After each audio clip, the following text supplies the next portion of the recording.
Bueno, en primer lugar, muchas gracias a la organización, al Pine of Science. Me voy a acercar a la Pine, porque si no, no se hace la Science. Muchísimas gracias por invitarme. A veces hay ciertos temas que, aunque son muy interesantes, quizá porque son de ciencias sociales o de humanidades, quedan un poco emborronados, ¿no? Y parece que no hay una ciencia, un método de trabajo detrás. Y yo hoy he venido justo a no mostraros mi metodología. Yo he venido a hacer divulgación pura y dura. Pero bueno, detrás de este trabajo sí que hay que reconocer que hay un método de trabajo, que es el método histórico, numerosas fuentes trabajadas que se han visto reflejadas en mi reciente lectura de tesis doctoral. Y bueno, aquí saco un poco a relucir, digamos, pues las partes más interesantes y menos agotadoras de mi investigación. Y bueno, vamos a poner un poco eso en relación. Bueno, lo primero que tengo que decir es que tengo dos noticias, una buena y una mala. Y la mala es que no voy a diferencia de mi compañero, no voy a utilizar vídeo. Y la buena es que, a diferencia de mi compañero, no voy a utilizar vídeo. Porque si pongo un vídeo de lo que yo trabajo, nos cierran el chiringuito. Así que vamos a empezar ya con la ponencia. Y bueno, voy a utilizar una serie de conceptos que son muy sencillos de entender y que se entienden, ¿no?, de forma un poco escalonada. El término general que utilizaré durante la exposición será el del pecado nefando. El pecado nefando podríamos decir que es el Voldemort de los pecados, porque nefando de hecho significa lo que no puede ser nombrado porque ocasiona horror o angustia. Y bueno, ese era el término que utilizaban los moralistas durante la Edad Media y la Edad Moderna para definir pues todas las prácticas sexuales que escapaban dentro del canon tradicional que ahora definiríamos como heterocentrista, ¿no? Las relaciones monógamas entre hombre y mujer. Eso no significa que dentro de esa categoría solo encontremos lo que tradicionalmente, o lo que contemporáneamente, más bien dicho, entendemos como prácticas homosexuales, sino todas las prácticas sexuales que no estaban encaminadas a la procreación. Y ahí entra el concepto que utilizaré más detenidamente en la ponencia, que es el de sodomía, que define las prácticas sexuales no encaminadas a la procreación en su generalidad. No estamos hablando de una práctica sexual concreta, sino la contrapráctica a lo que tradicionalmente entenderíamos como el sexo tradicional encaminado a la reproducción. Y esa fue la idea que los teólogos durante la Edad Media intentaron implantar, y de hecho implantaron efectivamente, en el imaginario cultural y sobre todo en el imaginario moral, y que en cierto modo aún dura hasta nuestros días, ¿no? Pero veremos que efectivamente ese discurso moral también tiene sus brechas, y también veremos cómo los grandes relatos, y sobre todo los relatos cristianos, nos permiten entender cómo desde el Antiguo Testamento hay ciertos elementos que la tradición cristiana ha interpretado libremente, y que quizá si hiciéramos una relectura nos daríamos cuenta de que la intolerancia que se practicó durante la Edad Media y la Edad Moderna más bien viene de una mala interpretación del texto más que de la fuente original en sí, que también es otro tema que trabajaremos. A ver, le he dado ya todos los botones, el último era. Bueno, con respecto al título que le he dado a mi ponencia, que es Sodoma, Gomorra y Murcia, y preguntaréis ¿por qué? Bueno, pues porque Murcia tiene que ser siempre el perejil de todas las salsas, y como veremos más adelante, fue un espacio bastante complicado y bastante conflictivo a inicios de la Edad Moderna para comprender la persecución del delito de sodomía o los pecados nefandos. Pero bueno, básicamente me centraré, ¿no?, en la descripción efectiva de... Sí que es verdad que a lo mejor lo cojo con la mano, porque lo que pasa es que soy un poco como Mónica Naranjo, entonces a lo mejor me... Bueno, me refería... ¿Esto tiene...? Pues no. Yo que me pensaba que era un vapor la primera vez que lo he visto. Bueno, pues efectivamente nos encontramos en un territorio que creo que más o menos todos situamos, ¿no? En la Cisjordania, ¿no? En esta zona de desierto donde se supone, según el relato bíblico, que se situaría la ciudad de Sodoma y también la ciudad de Gomorra. Estas son aproximaciones que hacen los historiadores y los arqueólogos para intentar situar territorialmente esos relatos bíblicos. Pero ciertamente no existen evidencias arqueológicas de la existencia de Sodoma, más allá de la reciente excavación del año 2015, creo que finalizó, de Stephen Collins en Tal el Hammam, que parece ser o parece evidenciar que hay una ciudad que se corresponde con lo que planteaba la Biblia como la ciudad de Sodoma. Sí que es cierto que existe un lugar en ese mismo territorio que se llama Monte Sodoma, pero no se ha logrado encontrar el lugar concreto donde se situaba la ciudad. Pues bien, tenemos la ciudad de Sodoma y tenemos la ciudad de Gomorra, la ciudad de los vicios y la ciudad del juego. Bien, el Génesis nos habla de un pasaje bíblico concreto que es sobre el que se construye ya no solo el término de las personas que serán perseguidas por estas prácticas, los sodomitas, sino también ese mismo Génesis nos habla pues del proceso de destrucción practicado por Jehová en ese arco cronológico que no sabemos muy bien situarlo, pero tenemos que tener en cuenta que cuando se escribe el Génesis, estamos en un arco cronológico entre el siglo X y el V a.C., por lo tanto estamos hablando de una cronología muy amplia que no nos permite tampoco situar temporalmente los hechos que narra ese pasaje bíblico y que efectivamente tampoco nos va a ayudar mucho, ¿no?, a los historiadores y a los arqueólogos a poder datar ese yacimiento arqueológico que han trabajado investigadores como Stephen Collins, ¿no? Pero efectivamente encontramos grandes controversias en torno al pasaje bíblico que narra la historia de Lot y sus hijas, que es este pasaje bíblico al que pasaremos a continuación, y que yo he querido titular Lot y sus hijas, premio al padre del año. Bueno, según el relato bíblico, la llegada de dos ángeles a la ciudad de Sodoma llamó la atención de Lot, un hombre forastero, es decir, él no era sodomita, ¿no? El primer pasaje, ¿no?, ya es señalarse como la antítesis de aquellos que serán perseguidos por Dios. Preocupado por el interés que podrían suscitar los nuevos visitantes a sus convecinos, resguardará a los ángeles en su hogar, lo que no evitó la llegada masiva de hombres del pueblo a las puertas de su casa. Es decir, básicamente Lot encuentra a dos totales desconocidos en medio de la plaza de Sodoma y, sabiendo cómo son sus vecinos, que bueno, nos ponemos en el planteamiento de que esto pasase de verdad, menudos piezas, ¿no? Efectivamente los mete dentro de su casa aterrado por la idea de que sus convecinos pudieran, hablando mal y pronto, violar a estos dos individuos que no sabemos bien quién son, pero él decide meterlo en su casa. Lot, ojo, queda para un diario de Patricia, ofrece a sus dos hijas vírgenes a los hombres del pueblo para evitar que así abusen de los ángeles. Y aquí hay un gran debate. ¿Qué sexo tienen los ángeles? El gran debate bizantino por antonomasia. O sea, la teología medieval se plantea continuamente desentrañar cuál es el sexo de los ángeles. Sin embargo, parece que a finales de la Edad Moderna, y desde luego en el mundo contemporáneo, las personas tenían clarísimas que los ángeles eran señores. Y que de hecho pues se llamaban San Miguel, San Rafael, que son nombres después de señor. Nadie se planteó a la hora de reinterpretar esos textos bíblicos que efectivamente estuviéramos con una controversia teológica. Efectivamente.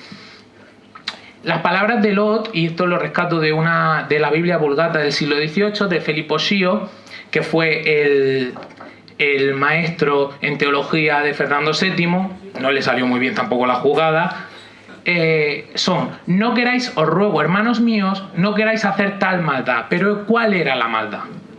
¿Cuál es la maldad a la que se refiere la Biblia cuando refiere esa persecución que hacen los habitantes de Sodoma a aquellos ángeles? Y aparte de la pregunta que nos planteamos, ¿no?, sobre cuál es el sexo de los ángeles, hay otra pregunta: ¿todos los habitantes de Sodoma eran hombres? Porque se habla de que efectivamente hay una horda de vecinos que persiguen a los ángeles. Pero ¿cuáles son? O sea, ¿qué están haciendo las señoras de Sodoma en ese momento? ¿No? Aquí hay un tema que evidentemente yo aquí expongo de forma divulgativa, pero que ha interesado mucho a la teología exégeta de los años 60 y 70, que se ha preocupado un poco, ¿no?, por encontrar esas brechas que efectivamente crean un discurso. Y son interesantes de ver porque ciertamente nos hacen plantearnos, ¿no?, nuestra propia intolerancia con respecto a ciertas prácticas y contra ciertos discursos que se han perpetuado.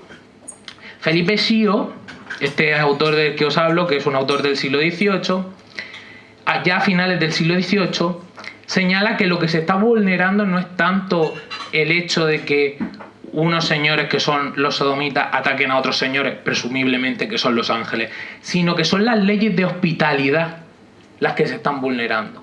No estamos hablando de unas prácticas sexuales concretas, sino la vulneración de las leyes de hospitalidad mosaicas, que ahora veremos a continuación. Las leyes mosaicas también tienen su miga para entender el proceso de criminalización de estas prácticas. Y en San Agustín vemos que el propio Felipe Schio remite a San Agustín, que es uno de los grandes padres de la Iglesia, un pope en la materia, en el que se destaca que, poniendo a salvo a esos extranjeros y exponiendo a sus hijas hacia una cosa mala, por pequeña que fuera, por impedir a los otros que hagan otra mayor. Por lo tanto, hay incluso teólogos de la Iglesia que ya en la Edad Media están criticando la actuación del propio Lot, imaginando estos teólogos que efectivamente esto sucedió realmente y era un problema teológico, porque evitando el pequeño problema estaban poniendo en una situación de riesgo a las propias hijas del personaje principal, ¿no?, de la parábola, que hay que entenderlo al final como lo que es. Estos son discursos que se crean, no hay que entenderlos a pies juntillas, pero sin embargo sí que nos sirve para observar la evolución del discurso hasta prácticamente nuestros días. Aquí he traído una imagen del siglo XVI que está en la National Gallery de Londres y en la que observamos el siguiente pasaje de la Biblia, que ya no es, o sea, el siguiente pasaje en este mismo, en este Génesis, donde pues Lot, pues aparte de proteger a sus hijas, pues está encariñándose con una de ellas, por lo tanto premio al padre del año por partida doble. Y desde luego una controversia teológica que merece ser estudiada en profundidad. ¿Existió realmente un uso consciente o inconsciente de estos textos para la elaboración de discursos impregnados de proscripción sexual? Y aquí me centro en los textos originales, porque muchas veces cuando trabajamos textos bíblicos, trabajamos realmente transcripciones de transcripciones de transcripciones. Evidentemente esto no es el original, el texto que he cogido, pero sí es el texto que se utilizó para escribir las Biblias vulgatas ya desde el siglo XV. La primera Biblia que tenemos registrada en vulgata es la Biblia del Oso para el caso ibérico, pero yo me he centrado en una del siglo XVIII, en esta de Felipe Schio, y se utiliza un verbo en hebreo que significa conocimiento. El verbo es yadá, no sé cómo lo pronuncio la verdad, conocimiento íntegro, profundo, y se podría presuponer que incluso sexual de una persona. Este es el verbo que se utiliza. La interpretación es abierta, desde luego, tenemos razones suficientes en el 2022 para saber que hubo una interpretación bastante clara por parte de esos teólogos medievales para crear un discurso de persecución contra ciertas prácticas, valiéndose de un verbo bastante ambiguo. Así, a ver. Vale. La descripción que se hace aún en el siglo XVIII y que realmente si cogiéramos una de las Biblias actuales, creo que la más solicitada es la Reina Valera, las descripciones que se hacen de la ciudad de Sodoma siguen manteniendo ese discurso. Y de hecho la descripción que hace uno de los penalistas que yo trabajo en mi tesis doctoral habla de Sodoma, ciudad de la Palestina y capital de la Pentápola, de Pentápolis, las 5 ciudades, con las otras 3 subvecinas Gomorra, Adán y Zémboli, habiéndose corrompido con estos infames crímenes y sacado poco a poco sobre ellas los rayos del cielo que cayeron con una lluvia de fuego. Aquí está describiendo esa destrucción que hace Jehová a la ciudad de Sodoma por los vicios que tenían los vecinos que intentaron pues aprovecharse de esos ángeles o tener conocimiento íntegro y quizás sexual con ellos.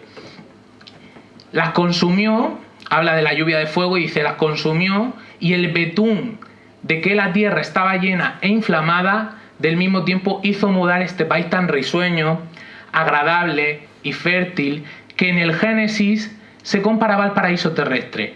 Ahora es un desierto espantoso donde las aguas del Jordán se derramaron e hicieron un lago que se llama Mar Muerta.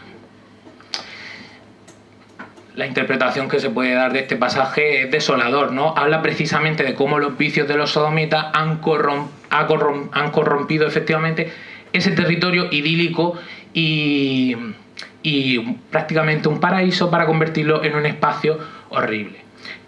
Y os prometo que con esta descripción todavía no voy a hablar de Murcia. El humor siempre de abajo hacia arriba. Murciano haciendo bromas de murciano, y así nos anteponemos de la gente que viene de fuera, ¿no? Desde Murcia con humor. Este mismo pasaje que he recuperado habla precisamente, y aquí ya nos retrotraemos al Nuevo Testamento, aquí ya se habla del nacimiento de Cristo, porque claro, esto es un pasaje del Antiguo Testamento que esto a Jesucristo nuestro Señor le tocó muy de lejos.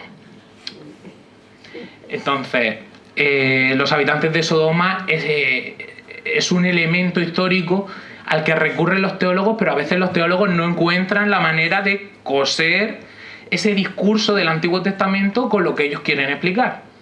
Y hablando de la persecución de un sodomita, en este caso en la Chancillería de Granada, refiere este fiscal: los sodomitas todos murieron la noche misma en la que nació nuestro Redentor Jesucristo. Evidentemente se equivocaba. Pero además de ello, le sirve para explicar por qué... perdón, os voy a saltar un ojo como siga así. Le sirve para explicar por qué son estos acusados de estos pecados que durante la Edad Media se convertirán en delitos, por qué han de ser condenados a la pena de muerte. Porque ya cuando nació Jesucristo se murieron. Por lo menos se murieron los de aquella generación, los de aquella quinta. Y ya de forma por generación espontánea, según algunos teólogos, porque al final es un vicio que se pega, ¿no? Y se habla mucho, ¿no? Durante la Edad Media, cuando aparecen los italianos, ¿no? Cuando la corona de Aragón empieza a expandirse por el Mediterráneo, empieza a decirse, ¿no? Los teólogos castellanos empiezan a decir: por favor, no os vistáis como los italianos, porque ya sabemos lo que viene. En el siglo XVIII se utiliza con los franceses, durante las guerras de religión se utiliza contra los protestantes, en el proceso de conquista de la península ibérica se utiliza contra los moriscos también lo utilizan contra los cristianos, evidentemente. Y bueno, es un discurso de crear un enemigo exógeno que se va repitiendo y que va cogiendo forma ya a inicios de la Edad Media. Pero para entender la creación del relato, antes de meterme a hablar, ¿no?, de los grandes teólogos medievales, sí que quiero destacar un último pasaje también del Antiguo Testamento. Del Nuevo Testamento hay varios ejemplos, porque San Pablo tiene una obsesión con el tema de la sodomía y se preocupa, ¿no?, de casi en estas cartas a los romanos a declarar constantemente que los injustos no tomarán el reino de Dios, y ahí incluye a los afeminados, a los sodomitas y bueno, a muchísima gente más también. Pero efectivamente en Levítico, hablamos todavía del Antiguo Testamento, dice que si un hombre se acuesta con un hombre, como se acuesta con una mujer, los dos cometen abominación. Ambos morirán irrevisiblemente, su sangre será sobre ellos. Una frase bastante fuerte, pero que hay que poner en contexto con el resto de leyes mosaicas.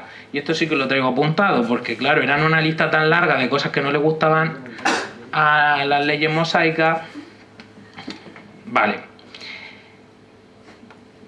Efectivamente, las leyes mosaicas no solo condenaban con la muerte irremisible y su sangre será sobre ellos al pecado de sodomía, sino también al estupro, es decir, a las formas de violación que se cometían, al bestialismo, es decir, a ayuntar con un animal, pero también, por ejemplo, a tener relaciones sexuales teniendo la regla o a acostarse con una suegra. Por lo tanto vemos cómo las leyes mosaicas... Eso todavía sigue siendo pecado. Eso es lo que... ¿Alguien ha venido con su suegra? La mía no ha venido hoy, por suerte. Está muy feo, pero efectivamente las leyes mosaicas, es decir, las leyes de los hebreos que se rigen en el Antiguo Testamento, esas famosas leyes que aparecen en grandes láminas de piedra, condenaban muchísimas cosas. Entre otras cosas, pues también beber. Por lo tanto, si ponemos, no con el mismo... beber solo el exilio. Por lo tanto, ahí ya estamos más tranquilos todos, ¿no? Un fin de semana afuera, que ahora empieza el calor en Murcia y no se puede estar. Pero efectivamente las leyes mosaicas condenan muchas prácticas que evidentemente no entran, para nuestros ojos de contemporáneos, desde luego no entran dentro de las grandes manifestaciones del terror como sí aparecen en el Antiguo Testamento. Ya comentábamos que en el Nuevo Testamento San Pablo y otros autores refieren a las prácticas sodomíticas, que por cierto no se refieren a ellas como sodomía porque esto es un invento del siglo X, ahora hablaremos un poco de ello, sino que se refieren efectivamente a acostarse con un hombre, a acostarse si una mujer se acuesta con una mujer, porque sí que hay autores que ya hablan abiertamente de eso. Y bueno, nos referimos a uno de los grandes padres de la Iglesia que ya hemos referido antes, que es San Agustín de Hipona. Efectivamente, él declara las torpezas contra la naturaleza, es decir, contra la ley natural, que esto es un tema también que tenemos que retomar un poco. Lo contranatural no significa que no sea habitual, significa que no está dentro de las leyes naturales, que son las que justifican los principios de la moral cristiana. Por lo tanto, cuando se habla de ciertos comportamientos que son contra natura o que son antinatura, también hay que tener en cuenta que ahí también estamos nosotros reinterpretando algo que han dicho autores antes que nosotros y desde luego que no tiene una coherencia con lo que entendemos a día de hoy con lo natural, sino que más bien se refiere a esas leyes de las que San Agustín, Santo Tomás, pues eran grandes eruditos y eran doctores en ese derecho natural. Pues San Agustín nos dice: las torpezas contra la naturaleza, como las practicadas por los habitantes de Sodoma, vuelven a salir, deben de ser detectadas y punidas, pero no se mete en cómo. Aquí Santo Tomás sí que... Yo como docente disfruto mucho de sus fiestas, la verdad, tengo que decirlo, las fiestas de Santo Tomás, pero... era tela. Tener relación con personas del mismo sexo es comparable a comer carne humana o tener relaciones con animales. Y aquí se crea la triata peccata, que es un elemento que en el lugar que nos ocupa, que no es Murcia, me refiero a la península ibérica, nos interesa mucho, porque este es el discurso de la conquista de América.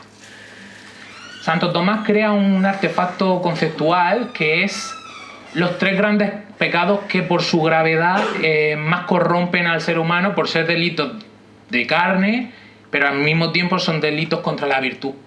Y son tener sexo con una persona de tu mismo sexo, comer carne humana, la antropofagia, y tener relaciones con animales.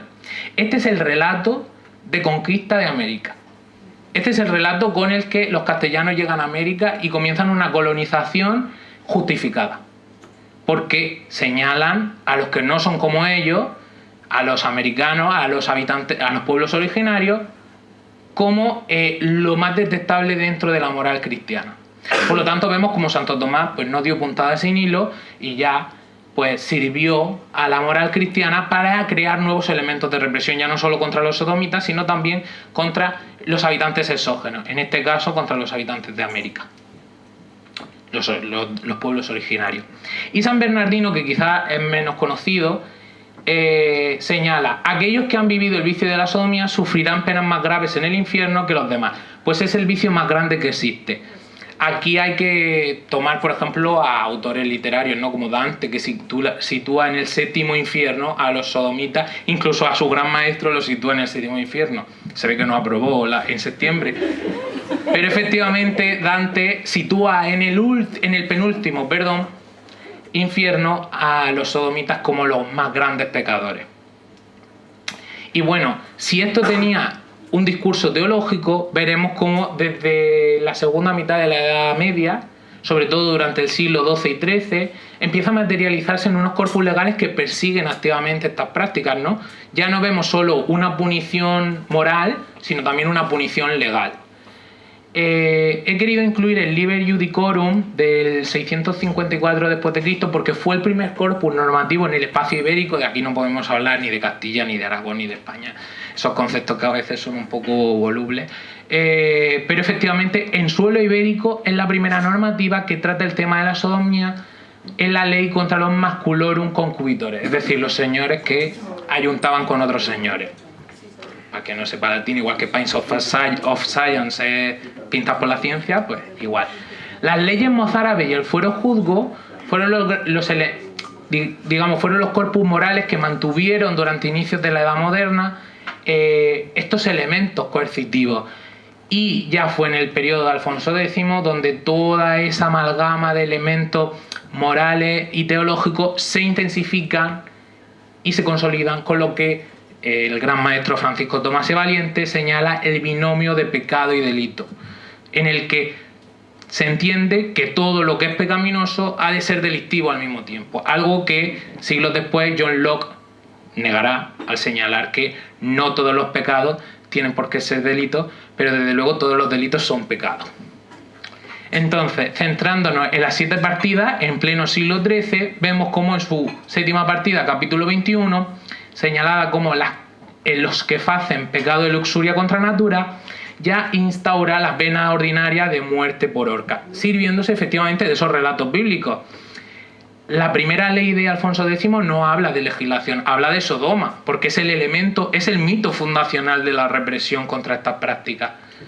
Y en la segunda ley, pues ya especifica que la pena ordinaria ha de ser de muerte por horca, que la minoría de edad es a los 14 años, porque se entiende que una persona menor de 14 años es falto de conocimiento y sería más bien un delito que incurriría en una falta de razón, y se entiende que las personas menores de 14 años en el siglo XIII no podían de motu propio incurrir en estas prácticas si no fuera por coacción, y quedan excusados los locos e desmemoriados. Súper políticamente incorrecto, Alfonso X, hay que decirlo.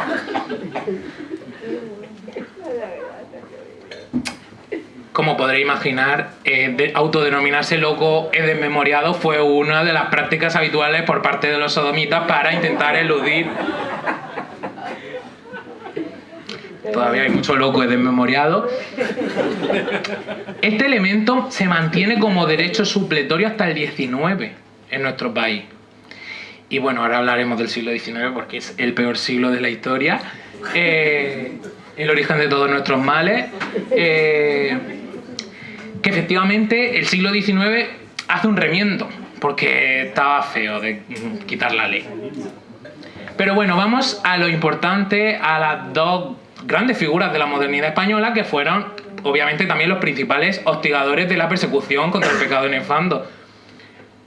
Los reyes católicos, aquí incluido a Isabel porque estamos en territorio de Castilla y la verdad, girl power. La pragmática de Medina del Campo de 1469 introduce, como ya comentaba, el binomio de pecado-delito y la pena ordinaria es de muerte por fuego. Se acabó la horca. La muerte, iba a decir la muerte es la muerte.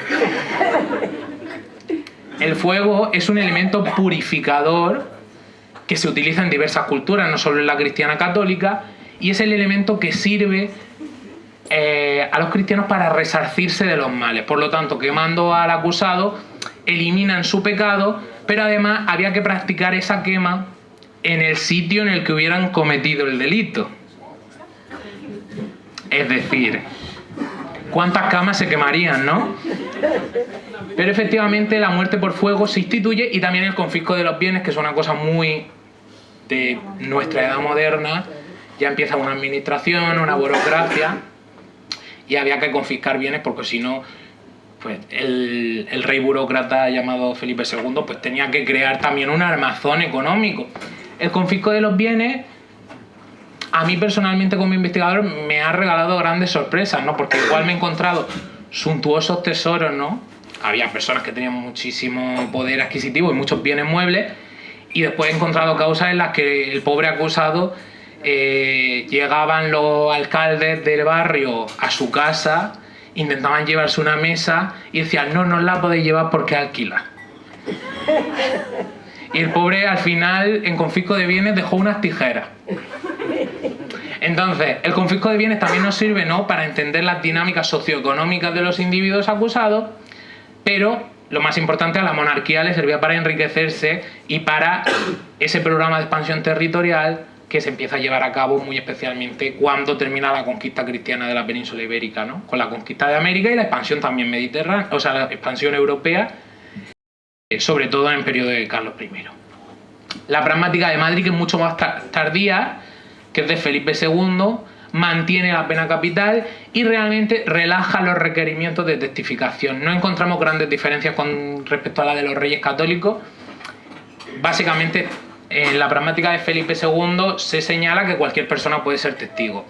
4 personas con test, es decir, 4 enemigos íntimos de la persona acusada, pueden ir y deponer, y si tú tenías muchos enemigos, pues tenías todas las papeletas de que terminase acusado.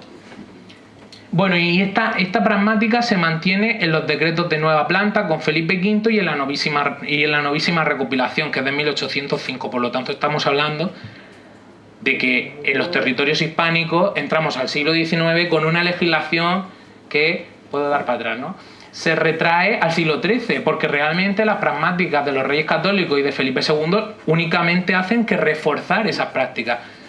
Otro elemento también de controversia, que en la Edad Media la gente era malísima, ¿no? La gente era muy oscura, era muy intolerante, pero observamos en la legislación cómo las prácticas de Alfonso X, por lo menos la horca era un elemento. Es que claro, decir esto en el siglo XXI... Se sufría, no sé, aquí hay una persona que lo ha vivido en sus propias carnes. No sabemos qué.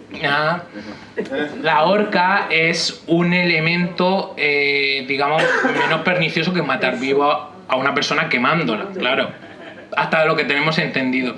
Es verdad que no tenemos muchos testigos del posteriori, pero por lo que tenemos entendido era una práctica, digamos, menos dolorosa.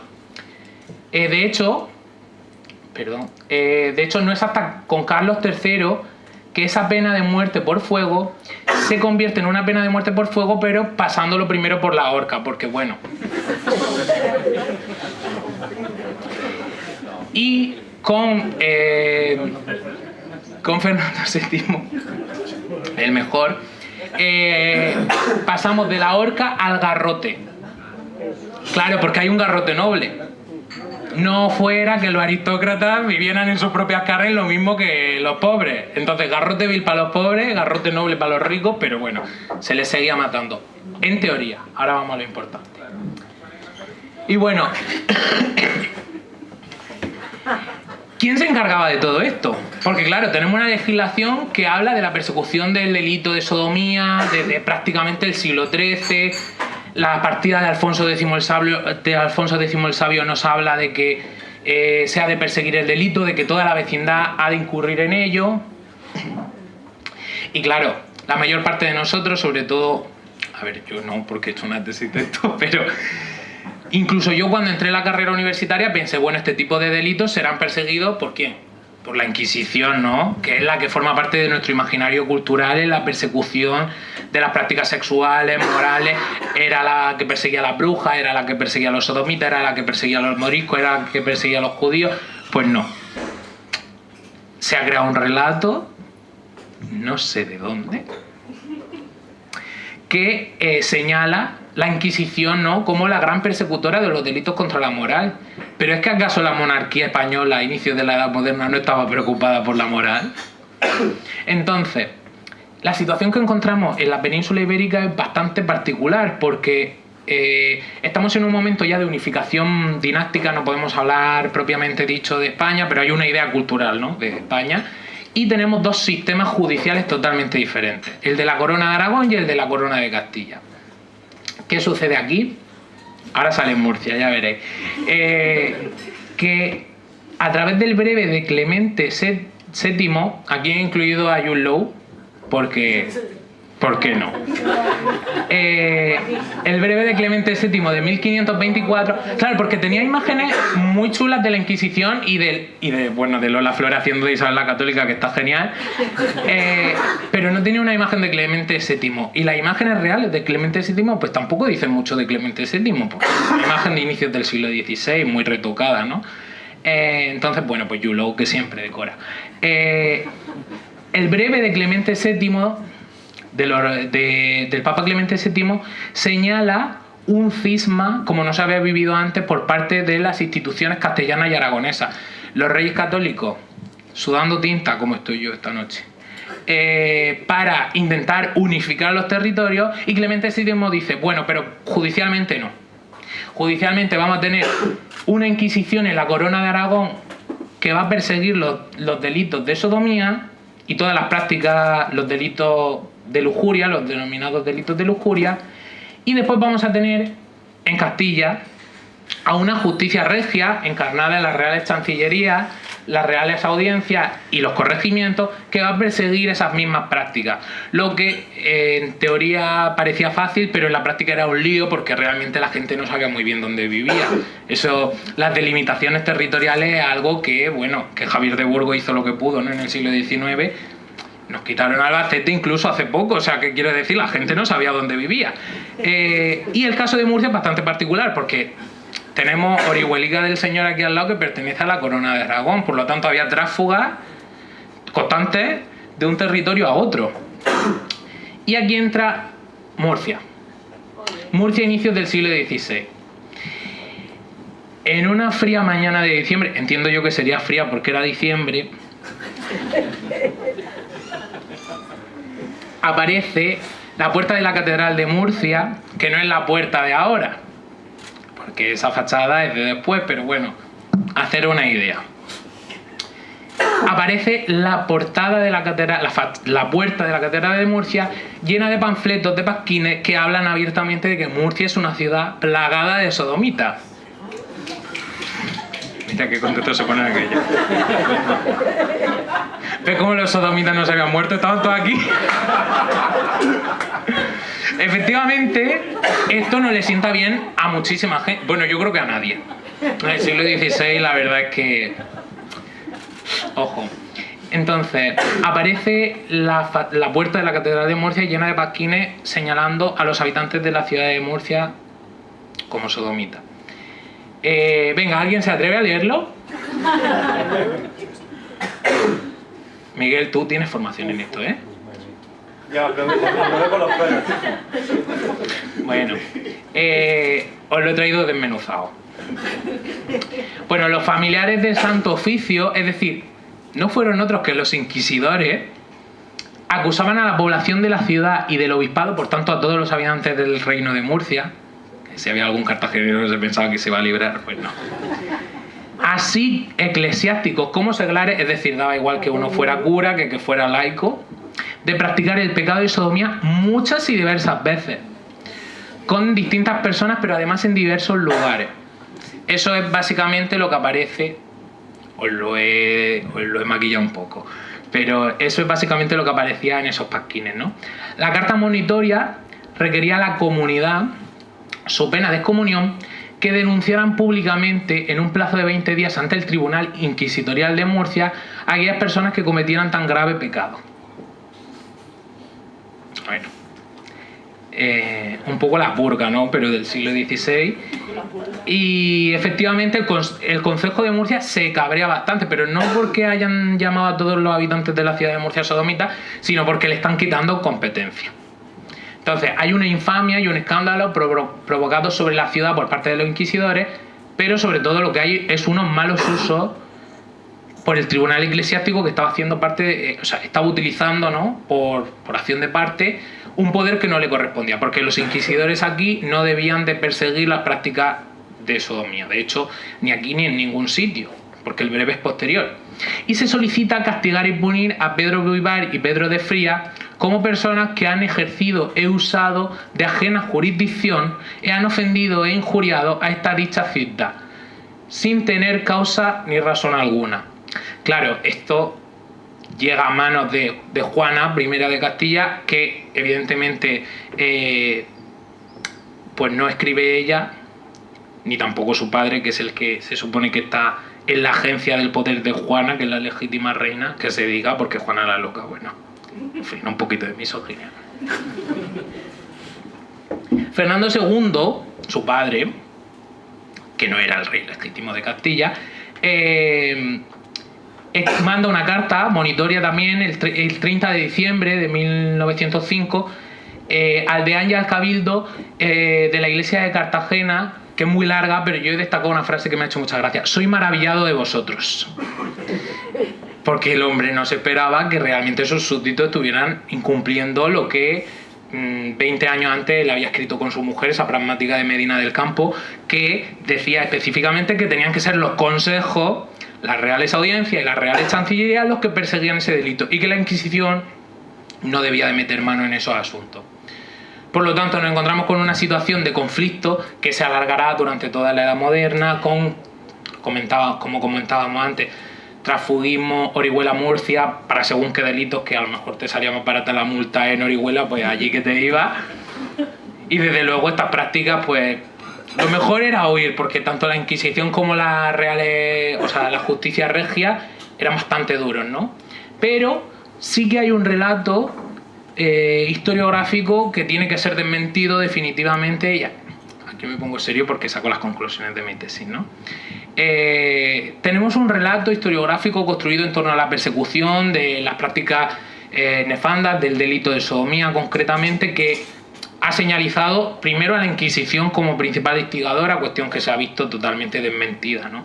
No solo por mí, sino por investigadores anteriores a mí que han trabajado en la Inquisición solo en Aragón. ¿Por qué? Porque en Castilla no hay casi expedientes judiciales. Únicamente cuando el delito se relacionaba con una práctica herética, y claro, la herejía a inicios del siglo XVI también podía ser cualquier cosa, porque de hecho la sodomía se entendió como un tipo de herejía y eso sirvió a la Inquisición de Castilla para poder perseguir ciertos delitos. Lo cierto y verdad es que fueron los tribunales de justicia ordinaria, es decir, la justicia del monarca, la que persiguió estas prácticas. Y no se ha de entender la Edad Moderna, igual que tampoco deberíamos de hacerlo con la Edad Moderna, como un periodo, con la Edad Media, como un periodo monolítico. Evidentemente existieron grandes cambios. Estas ilustraciones de la Alemania del siglo XV, que muestra a un sodomita siendo quemado en el cadalso, que seguramente no estaba por el rostro. La verdad es que no sé si preferiría la horca, pero el caso concreto que nos atañe, ¿no? El de la persecución del pecado de sodomía o del delito de sodomía, que utilizará indistintamente ambos elementos porque incluso la legislación habla de pecado. Por lo tanto, vemos, ¿no?, cómo ese proceso de teologización de la justicia se mantiene durante toda la Edad Moderna. Vemos que efectivamente en la persecución de la sodomía hay un cambio. Ya a principios del siglo XVII empiezan a aplicarse criterios utilitaristas que dejan de perseguir tanto la sodomía, y cuando se le persigue para hacer sentencias de penas extraordinarias, es decir, conmutando la pena de muerte por otras penas que no por ello eran mejores, la verdad, porque un exilio de 10 años o trabajar en galera, pues bueno, la verdad es que no era plato de buen gusto para nadie, pero sin embargo ya permitía a la propia monarquía utilizar los cuerpos dóciles en términos de Foucault, porque aunque sea una charla de divulgación, yo si no cito a Foucault no me quedo bien. La utilización de los cuerpos dóciles para tener fuerza de trabajo, la mano de obra más barata que puede existir, porque efectivamente son personas que estaban en prisión, personas que inicialmente iban a ser condenadas a pena de muerte y que desde luego asumían esas sentencias extraordinarias porque era quizá el mal menor. Pero como vemos, durante el transcurso de la Edad Moderna, y aquí tenemos un ejemplo muy claro en los grabados de Goya, que Goya representa muy bien tanto en los desastres de la guerra como en el cuaderno CEO de la Inquisición, las prácticas de tortura, ¿no?, que se siguen realizando a finales del siglo XVIII, inicios del siglo XIX, cómo esas prácticas extraordinarias también merman la fuerza de los acusados, y de hecho a este grabado lo denomina Mejor es morir, que aparece aquí abajo, refiriéndose a que efectivamente esas penas extraordinarias, pues bueno, eran extraordinarias en tanto en cuanto que permitían al individuo vivir en una eterna tortura, y efectivamente se ha constatado por el trabajo pionero de Rafael Carrasco que las penas de tortura y las prácticas de la pena extraordinaria también condujeron a la muerte de muchísimas personas trabajando en galera o estando en prisión.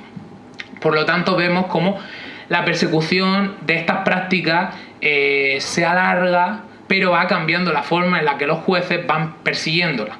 Y bien, nos encontramos a finales del siglo XVIII, en plena Ilustración, segunda Ilustración española, que según muchos historiadores en España se implanta de forma irregular, muy relacionada. Hay una Ilustración católica ciertamente en nuestro país, que en algunas ideas, pues digamos que no progresa con respecto a los dictámenes quizás de la Revolución Francesa, ¿no?, y el posterior periodo político, tampoco con el utilitarismo inglés. Por lo tanto nos encontramos en una horquilla territorial un poco rara, porque tenemos influencia tanto de Inglaterra como de Francia, pero al mismo tiempo tenemos una idiosincrasia legal muy concreta que nos hace retrotraernos a las leyes del siglo XIII. De hecho, el ejemplo más claro es que tenemos un trienio liberal con una constitución de 1812 y con un código penal que despenaliza la sodomía, pero con el retorno de Fernando VII volvemos a tener el pecado de sodomía dentro de nuestros delitos.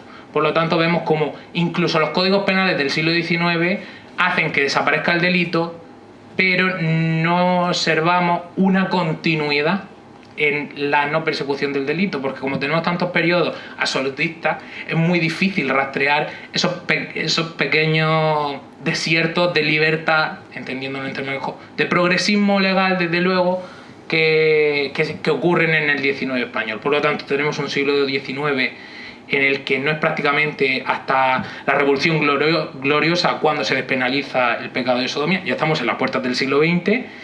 Tenemos un periodo político de sobra conocido que se llama la dictadura franquista, porque en el periodo de Primo de Rivera se despenalizan las prácticas sexuales, pero no se despenaliza el escándalo asociado a esas prácticas sexuales. Por lo tanto, hay una persecución de facto de esas mismas prácticas y de esos mismos delitos, decorándolos con otros términos como el de escándalo público.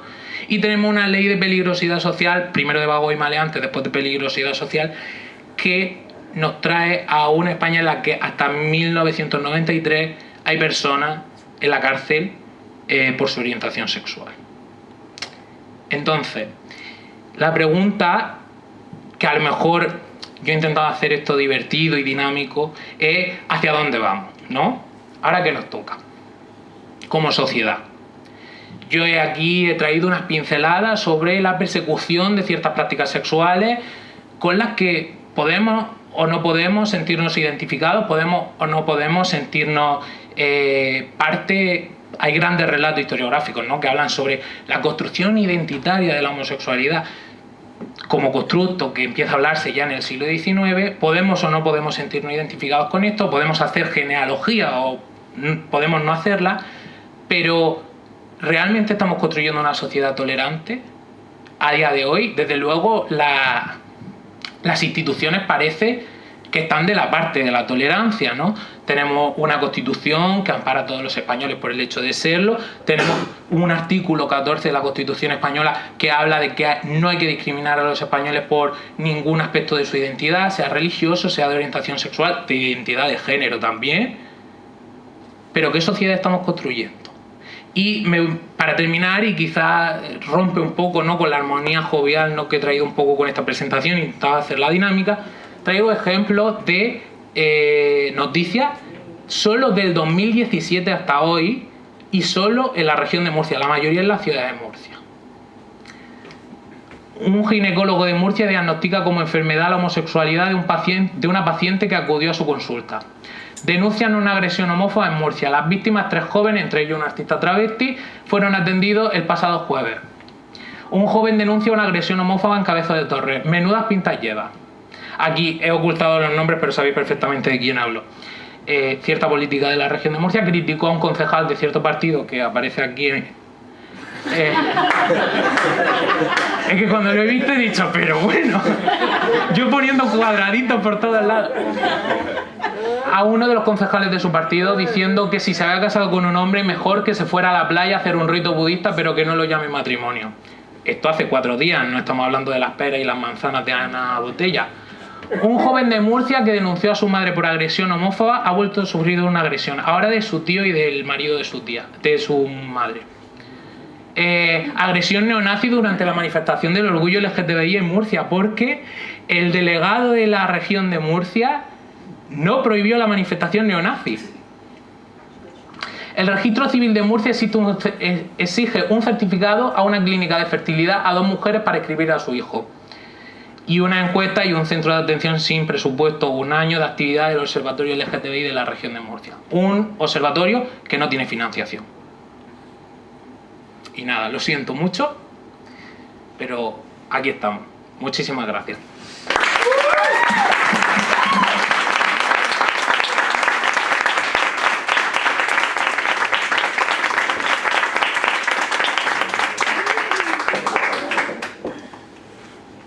Preguntas, aunque la verdad que ha sido brutal. Yo quiero agradecerte lo primero de todo que hayas hecho, porque a veces cuando siempre tratamos un tema de la misma manera, al final uno parece que se sensibiliza. Y te quiero felicitar porque has usado el humor y has usado esa manera didáctica, amena y al mismo tiempo abierta de enfocar las cosas para hacernos que nos siga calando el mensaje, porque la verdad se hacía muy necesario. Eso, lo primero, felicitarte por ello. Lo segundo, yo creo que es una reflexión. No soy de mucho de hacer reflexiones, pero efectivamente existe, creo que sigue existiendo en nuestra sociedad, sigue existiendo ese problema de base.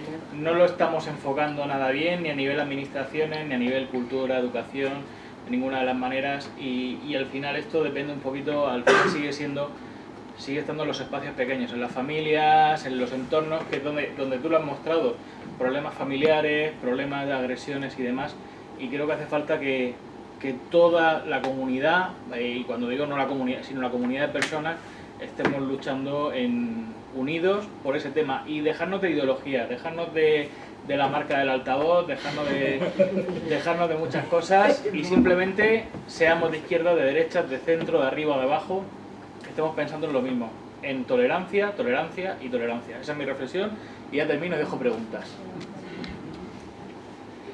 Uy, lo que no llevo es gafas. Yo tengo una duda de si se aplicaba de igual manera la persecución del delito en la época moderna a personas de la élite, cuando se hay una comparación, no se sabe cómo era, si digamos que a veces se tapaba un poco, ¿cómo era? El gran turrón. Bueno, muchas gracias, Fernando, de verdad. Sí que, por alusiones, voy a referirme un poco a lo que él ha dicho. Sí que intento meter un poco algún chascarrillo, una forma de humor, pero también al mismo tiempo reflejar que el trabajo que hacemos los historiadores atañe a seres humanos, y de hecho los míos no son de hace tanto tiempo, ¿no? Son del siglo XVIII, que es mi área de especialización. He trabajado gente de antes y de después, y a veces se nos olvida, ¿no? Y que esas prácticas y esas persecuciones las seguimos viendo a día a día, y desde luego me sumo contigo, no soy tan optimista como tú con respecto al alegato, ojalá pudiera serlo, pero claro, cuando, bueno, esto es un poco fuerte, ¿no? Pero cuando lo vives tú, a veces se te quita el optimismo. Quiero decir, yo en los últimos 4 o 5 años no había recibido una agresión homófoba en la vida, ni dentro ni fuera del ámbito laboral, y sí que veo. Hay unas personas que están sacando los dientes. Y el problema no es tanto que existan esas personas, el problema es el altavoz que les podamos dar, ¿no? Y lo digo ya aquí con un altavoz, pero... ¡ay! Que no había caído, es que tenéis un ojo. No, que realmente para mí el problema es que bajo la parábola de la tolerancia, yo vengo de una familia ultra tolerante, pero en el amplio sentido de la palabra, en el que muchas veces la tolerancia nos... No digo que hay que ser intolerante, digo que hay ciertos discursos, no que no merezcan la intolerancia, sino que hay ciertos espacios en los que a lo mejor no hay que reproducirlos, y hablamos de los entornos familiares, la tierna infancia, y dar un tipo de educación concreta, pues bueno, el sueño de la razón provoca monstruos, ya lo decía Goya en el siglo XVIII, y creo que no estamos tan lejos de entender que esos ecos, pues cada vez los tenemos más cerca. Y hay un problema, pero quiero ser optimista, desde luego, ¿por qué no? Y conforme con lo que me habías preguntado, yo de hecho hice mi TFG de eso. Lo que pasa es que, bueno, el que ha hecho un TFG en historia lo sabe, que es un refrito de otras cosas, de gente que ha escrito antes que tú, que era mucho más válida y mucho más inteligente que tú, y tú pues escribes lo que puedes, ¿no?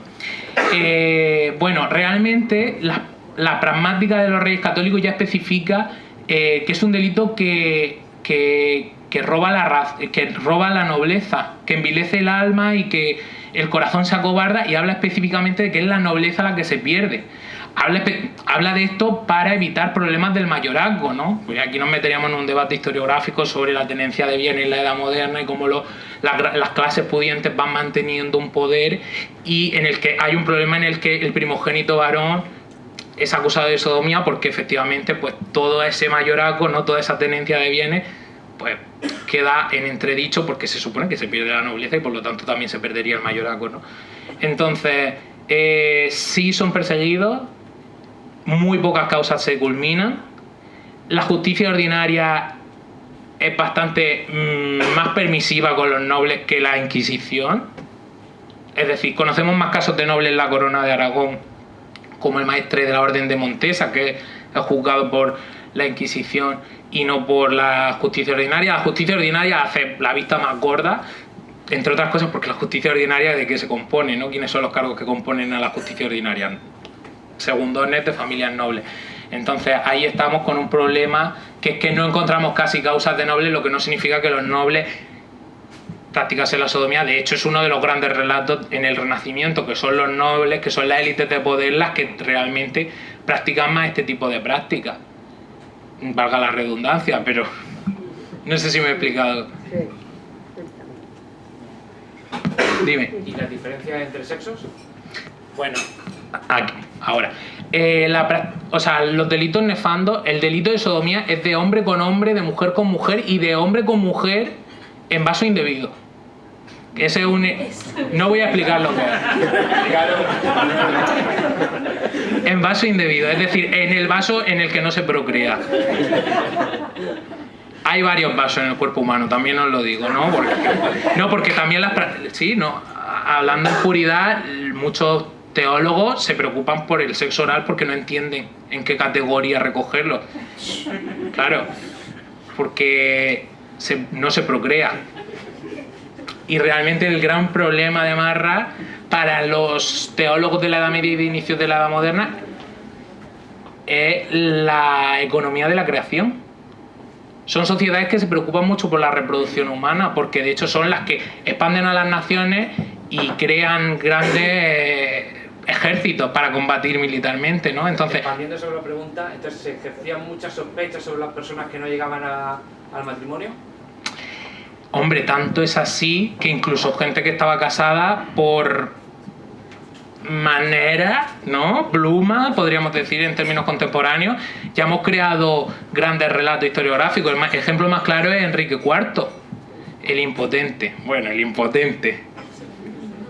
el impotente, según los cronicones de la época, no es que fuera impotente, es que tenía una relación muy intensa con sus favoritos, ¿no? No es que fuera impotente. Lo que pasa es que le hemos puesto el impotente porque llamar a un rey el sodomita, pues a lo mejor queda un poco feo, ¿no? Pero sin embargo, con otros personajes sí que personajes que no son de la élite, pero que quizás son de una élite intelectual, como Il Sodoma, el pintor italiano, bueno, pues ya está. Pues te ha tocado, ¿no? Te llamamos con este nombre porque no resulta tan problemático, pero claro, llamar a Enrique IV a lo mejor el sodomita, pues hubiese sido fuerte cuanto menos, ¿no? Y desde luego una herramienta para sus enemigos políticos bastante fuerte. Claro, todos estos nombres se crean a posteriori, pero la historiografía se preocupó ya y los cronistas se preocuparon ya de decir, bueno, el impotente por si acaso, ¿no? Entonces, volviendo al tema de los sexos, hay causas judiciales de sodomía femenina, pero la sodomía femenina, es que aquí la teología funciona así, es sodomía imperfecta.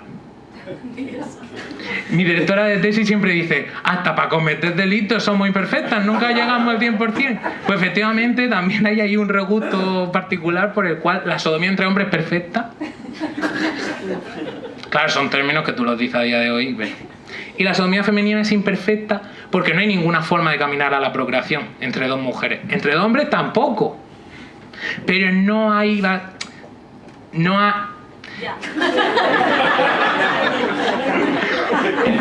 En la ponencia anterior, lo de las llaves, la llave y el cerrojo, los que hayáis estado en la primera ponencia. La llave es lo importante. La llave. Y sobre todo que el semen era un elemento muy preciado en la teología medieval porque era un elemento contable. Para muchos médicos de la Edad Media y los grandes teólogos hablan de la contabilidad del semen, es decir, un hombre nacía con la cantidad... Pues no te voy a dar datos porque ellos tampoco hablan de datos, pero tú imagínate, naces con 4 litros. Arréglatela. Por eso las molicias o la masturbación era otro delito grave, porque se diseminaba la semilla humana. Entonces, claro, en la mentalidad de la época, y esto es algo que se mantiene hasta prácticamente el siglo XVIII y todavía hay grandes debates, incluso los grandes filósofos del siglo XVII inglés y del XVIII francés hablan de estas cosas. Y Jeremy Bentham, que es el gran utilitarista inglés, uno de los protoliberales por antonomasia, en su libro El ensayo contra la homosexualidad o contra la pederastia, porque se utilizaba ese término en la época, todavía le reniega a sus colegas filósofos diciendo, por favor, dejad de decir que el semen es una unidad contable porque con estos discursos pues no vamos al progreso. Y se lo decía a sus colegas progresistas, que muchos de ellos seguían pensando así. No sé si con esto... ¿Alguna pregunta más por ahí? ¿No? Sí. Dime. Yo tengo una. Bueno, excelente charla, estamos bien. Es una pregunta a nivel técnico, ¿vale? Y es por ignorancia, pero por ignorancia completa. Yo vengo del área de ciencias, ¿vale? Entonces nunca he sabido, por incompetencia mía, cómo se investiga en historia. Entonces mi pregunta es, tú creo que has comentado que tu área de especialización es el siglo XIX o algo así. Es que tengo unos alumnos míos que lo estoy viendo ahí al fondo, con una cara que parecen unos Furby. Porque claro, yo di una asignatura que se llamaba Técnicas Cuantitativas y Cualitativas para el Análisis Histórico. Y ahora lo que voy a hacer va a ser sacarlo a ellos y que lo expliquen. Vale. No. Vamos. A ver, pues realmente nuestra técnica de trabajo, según el periodo histórico que se trabaje, cambia. Porque claro, las fuentes no son las mismas, ¿no? Yo que trabajo historia moderna y concretamente el siglo XVIII, pues primero paso por una labor...